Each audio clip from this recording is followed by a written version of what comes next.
Welcome back, everyone. Spring and summer is a time for new growth and taking bold action together. So we hope these stories will inspire you to live boldly, take wise chances, and with our friends and family make a difference together. Today we're going to be reading The American Story, 100 True Tales from American History by Jennifer Armstrong and illustrated by Roger Roth. So lean in with the spirit of adventure, grab a friend, and let's enjoy the story together. 1990 Hubble Trouble. Ever since people first gazed in the night sky, the stars have been a mystery. With each generation, astronomers try to see further, to learn more, to reach beyond the stardust and into the heart of the universe.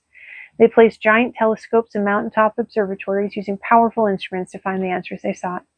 But the sky was always in the way. That darn sky. Even before pollution clouded the atmosphere, the layers of air surrounding the Earth made a curtain that even the strongest telescopes could not penetrate completely. The only solution was to put a telescope into space, but beyond Earth's atmosphere. At 43 feet long, about the length of a school bus, the Hubble Space Telescope was America's present to world astronomy. On April 24th, Hubble was launched from the Space Shuttle Discovery and set on its course 375 miles above the planet. Back on Earth, NASA scientists eagerly awaited the first images to be transmitted from the telescope. With its 96-inch mirror, Hubble was designed to focus light from far distant stars and send images to computers. Back at NASA, free of distortion, for several days, the NASA computers refined the pictures coming in from space. They were fuzzy.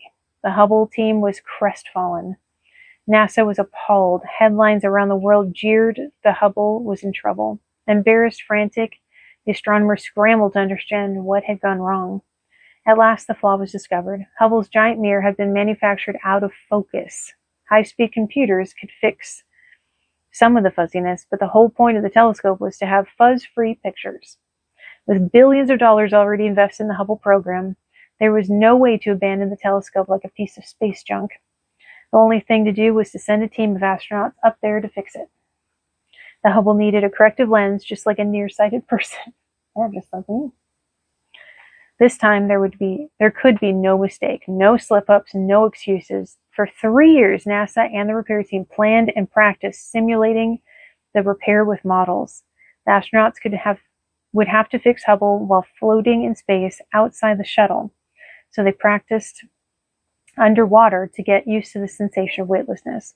It was a delicate operation, eye surgery performed in the depths of space. At last, Endeavour flew to its rendezvous with Hubble. Over 11 days, with 5 separate spacewalks, the repair team installed new parts and upgrades on the telescope and fitted the mirror with its corrective lens. Once again, the Hubble team at NASA waited on the edge of their chairs for the deep space images to be transmitted from the telescope. Finally, they were rewarded with crystal clear pictures of the universe, its galaxies and supernovas, its red dwarfs and asteroid belts. It had definitely been worth the trouble. Note here, the Hubble Space Telescope was named in honor of American astronomer Edwin P. Hubble, who was the first to discover that there are large galaxies out beyond the Milky Way. And Jade is trying to rip up my post-it note. Oh, Jade, you're such a terrier. That's weird. Anyway, see you later.